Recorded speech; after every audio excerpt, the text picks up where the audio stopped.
오늘 여러분이 어떤 전쟁터에 나가야 한다면 꼭 가져 나가고 싶은 무엇이 있습니까?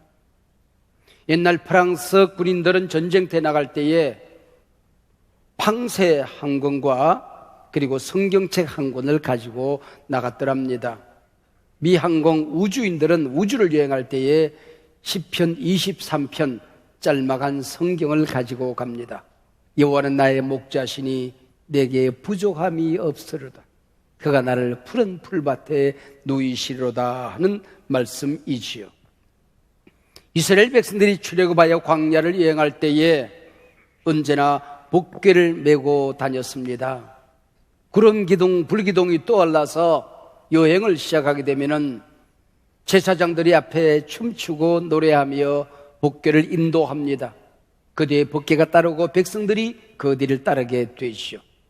구름기둥, 불기둥이 머물러 서면 복궤를 가운데 두고 동서남북에 세 지파씩 12지파가 자리를 잡고 쉬게 되는 것입니다.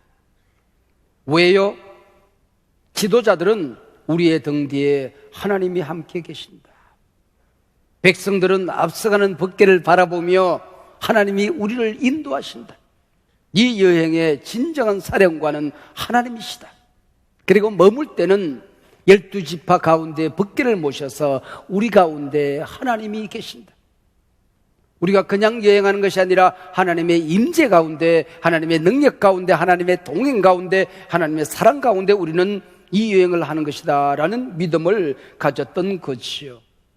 여호수아가 광야 여행을 마치고 가나안 땅에 들어가게 될 때에 복궤를 메고 첫걸음을 내디디자 요단강이 척척 갈라졌습니다. 도대체 복궤가 뭐길래, 복궤 안에 무엇이 들었길래 이런 커다란 의미를 가지고 이스라엘 백성들은 전쟁터에조차 복궤를 메고 나갔던 것인가? 복궤 안에는 지팡이, 율법책, 만나 세 가지가 들어 있었습니다. 지팡이는 성령의 임재를 상징합니다. 성령의 능력을 상징하는 것입니다. 성령 하나님. 그리고 율법책은 말씀하시는 하나님을 상징하고 있었습니다. 만나는 생명의 떡이신 성자 하나님을 의미하고 있었던 것이요. 모세의 지팡이 바로 앞에 던져졌을 때 뱀이 됩니다. 그 꼬리를 잡을 때 다시 지팡이가 되는 것입니다. 출애굽합니다. 지팡이를 내버렸더니 홍해가 갈라지는 것입니다. 모세와 아론을 항거하는 이스라엘 백성들이 12지파 가운데 11지파가 불평 원망을 내려놓습니다. 하나님께서 12지파의 두령들을 불러서 그 지팡이마다 자기 지파 이름을 새깁니다. 그리고 정거궤 앞에 지팡이를 둡니다. 다음날 일어나 봤더니 다른 지파들은 여전히 바싹 말라있는 마른 지팡이였습니다. 그네 오랫동안 바싹 말라있던 아론의 지팡이는 싹이 납니다.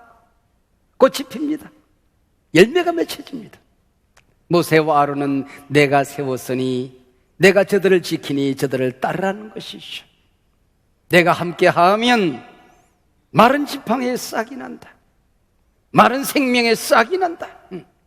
메마른 막대기에 꽃이 핀다. 그리고 내가 함께 하면 메마른 너희 민족, 메마른 땅에 열매가 맺혀지라, 그 얘기 아니겠습니까? 십계명 돌파는 하나님이 말씀으로 세상을 창조하셨고 그 말씀으로 너희를 인도하고 구원한다는 약속이었던 것이지요. 오늘도 하나님께서는 이 말씀을 통하여 우리 가운데 임재하십니다. 이 예배 시간에 말씀이 선포되는 이 시간은 하나님이 우리에게 친히 말씀하시는 시간인 것이죠. 온 우주는 그 원소가 하나님의 말씀입니다. 물질이 아니라고 하는 것이죠. 분명히 한글로 기록되어 있지만은 이 말씀은 글이 아니라 길입니다. 문자가 아니라 길이란 말이에요. 이 말씀대로 우주는 진행되어집니다. 우리 민족의 운명이, 한국교회의 모든 흥망성쇠가 이 말씀 안에 담겨지는 것입니다. 말씀은 길이 되어서 이 말씀을 가슴에 새기면 내 인생을 인도해가는 길이 되는 것입니다. 아버지와 그 어미들에게 축복권을 주십니다. 자녀들을 축복할 때에 내 욕심으로 축복하는 것은 별로 의미가 없습니다. 예언을 하는 겁니다. 예언이 뭘까요? 하나님으로부터 말씀을 받는 것입니다. 이 말씀 너에게 주는 거야. 이 말씀 내 자녀들에게 주는 축복의 말씀이야. 그 말씀을 담아서 기도로 물어익혀서 그 말씀을 따라서 선포하는 것, 이걸 우리는 예언이라는 것이죠. 예언은 덕을 세우며 넘어진 내 남편, 내 자식을 일으킵니다. 내 아내를 일으킵니다. 공동체를 일으킵니다. 가정과 교회를 일으키는 것입니다. 예언은 덕을 세우며 한국교회가 잘못된 길로 걸어가고 있을 때에, 우리 가정이 잘못된 길로 방황하고 있을 때에, 신앙의 걸음이 비틀거리고 있을 때에 예언은 권면하며 이 세상 살아갈 때 날카로운 말들의 상처를 받습니다. 여러 가지 고난과 시련 때문에 쓰러지고 넘어집니다. 예언은 위로하며 치료하며 그 얘기죠. 이게 바로 예언의 말씀이 되는 것입니다. 어떻게 여러분 이 민족이 살 수 있을까요? 어떻게 한국교회가 새로워질 수 있을까요? 한국교회의 능력이 무엇입니까? 한국교회의 권세가 무엇입니까? 이 강단에서 선포되는 말씀이 하나님이 주시는 말씀으로 살아 역사해야 되는 것입니다. 강단이 죽으면, 강단이 번영신학으로 퇴색되면 한국교회는 오염되어지는 것입니다. 말씀이 살아야 됩니다. 말씀의 권세가 살아야 됩니다. 사무엘의 말이 땅에 떨어지지 않으니라. 이유 목사의 설교가 땅에 떨어지지 않고 여러분의 심령 골수에 가서 박히면 여러분, 내가 살고 교회가 살고 여러분이 살게 되는 것입니다. 이게 하나님의 말씀이라는 것이죠. 만나는 무엇입니까? 광야 이스라엘 백성들 하늘 천사들이라 먹는 만나를 먹고 살았습니다. 나는 생명의 떡이니. 예수 먹어야 한다는 것이죠. 어떻게 우리가 구원받을 수 있습니까? 생명의 떡 예수를 먹어야 하는 것입니다. 영접하는 자, 곧 그 이름을 믿는 자들이 하나님의 자녀가 되는 것입니다. 영혼으로 말씀을 먹습니다. 우리의 삶이 하나님의 말씀을 먹으면 살아나게 되는 것이죠. 제자들에게 세계 교회를 맡기면서 예수님 뭐라고 말씀하셨습니까? 나를 먹어라 그랬습니다. 이거 내 몸이다, 먹어라. 이거 내 피다, 마셔라. 우리 기독교는 예수를 먹는 종교입니다. 예수 먹으면 삽니다. 예수 먹으면 힘이 납니다. 예수 먹으면 마른 골짜기에도 군대가 일어나게 되는 것이죠. 이스라엘 백성들이 복궤를 메고 여행을 한다는 것이 무슨 의미입니까? 하나님이 이 전쟁을 지휘하는 진정한 사령관이라는 것입니다. 그래서 전쟁터에 복궤를 메고 나가면 하나님이 사령관에 대해서 전쟁을 진두지휘하시고 승리하게 하시는 것입니다. 이 엄청난 복궤 역사가 오늘 본문 사무엘상 4장 1절을 펼치면 비극적인 기록이 시작되기 시작합니다. 마지막 끝까지 복궤를 통한 비극의 이야기가 사무엘상 4장에 기록되어졌습니다. 4장 1절은 이렇게 문을 엽니다. 이스라엘은 나가서 블레셋 사람들과 싸웠다. 주어가 이스라엘이 되었어요. 이스라엘이 싸움을 걸어간 것입니다. 어떻게 이 전쟁이 펼쳐지고 어떻게 결말이 나는가 하는 기록만 남겨져 있습니다. 1차 싸움에서 4,000명이 전사합니다. 자기들이 패배해놓고 하나님을 향하여 원망합니다. 왜 이방인들 가운데서 블레셋 사람 앞에서 우리를 창피하게 만들고 우리를 패배하게 만드는가? 하나님이 왜 우리를 이렇게 대우하나? 원망불평합니다. 그리고 실로에 모신, 회막에 모신 정거궤를 법궤를 모시고 전쟁터에 나가자. 그리고 홈리와 비나스가 그 법궤를 메고 전쟁터에 나갑니다. 이 전쟁에서 싸워보지도 못하고 처절하게 패망합니다. 4만 명이 전사합니다. 법궤를 메고 나갔던 홈리와 비나스가 한날 1시에 죽습니다. 그 소식을 듣고 그의 아버지 엘리제 사장은 의자에 앉았다가 뒤로 꼬당 넘어집니다. 뒤로 넘어지는데 모가지가 부러서 죽었다는 것입니다. 그 소식이 들려집니다. 네 시아버지가 죽었대. 전쟁터에서 4만 명이 죽었대.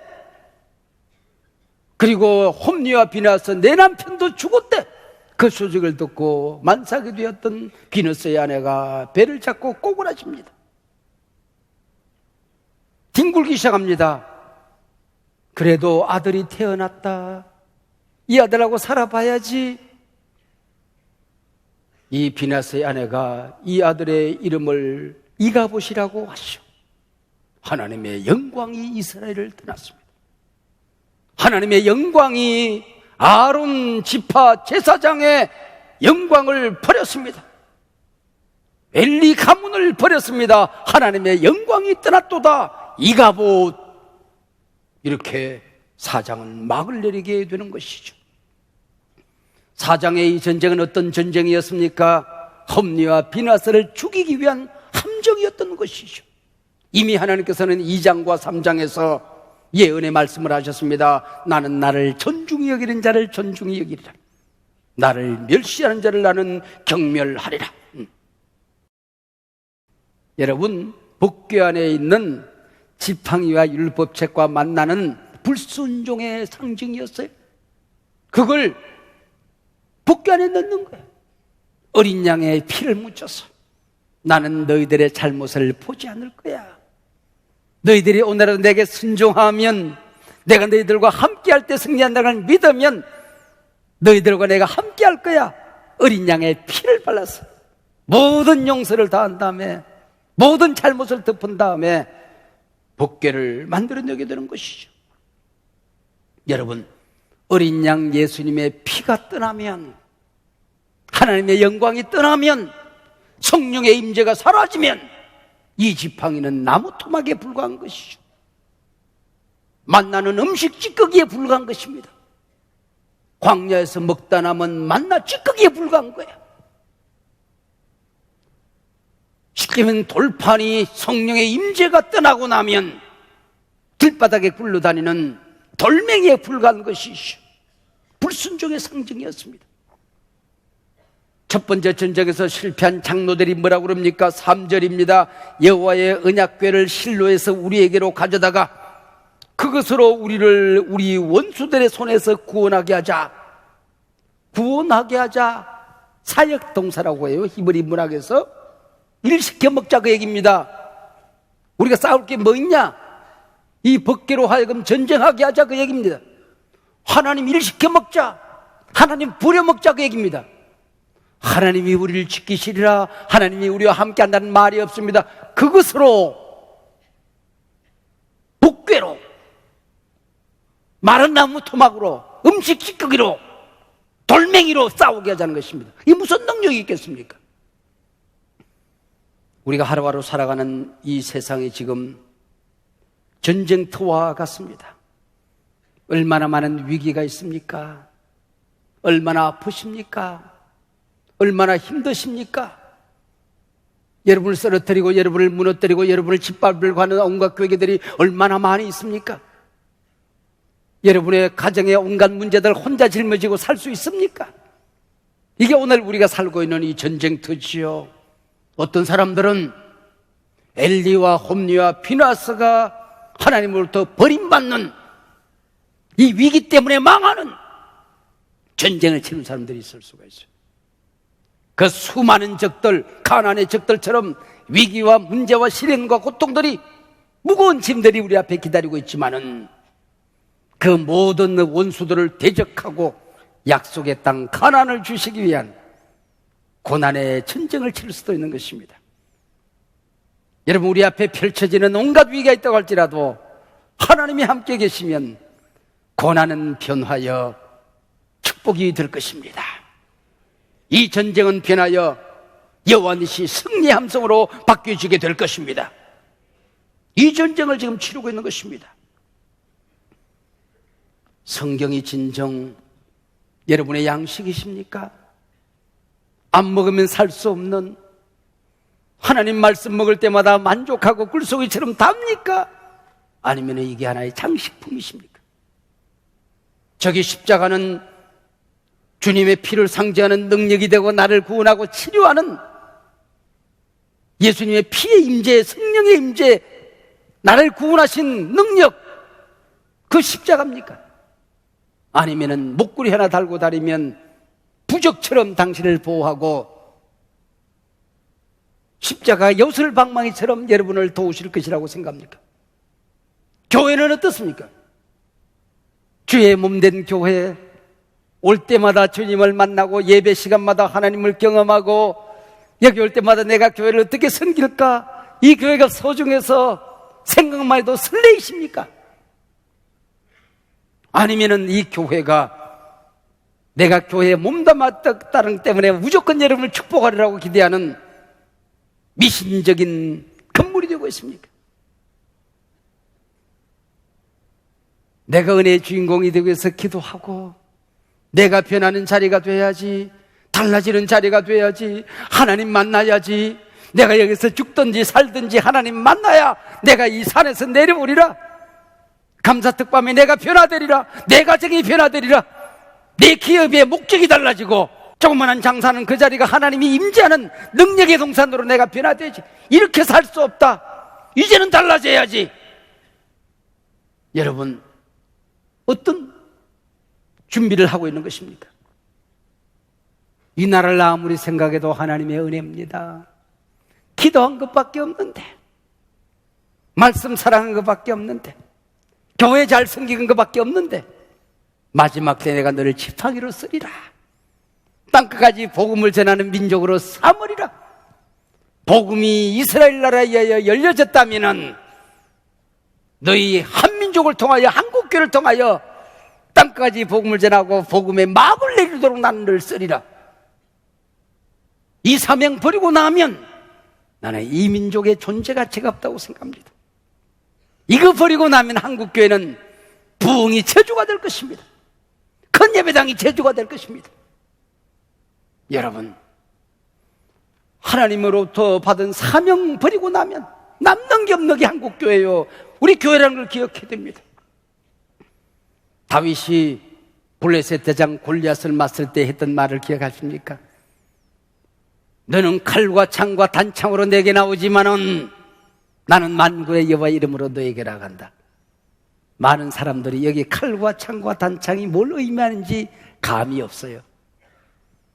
그 당시 중동 지역에 철기 문화가 발달된 유일한 나라가 블레셋입니다.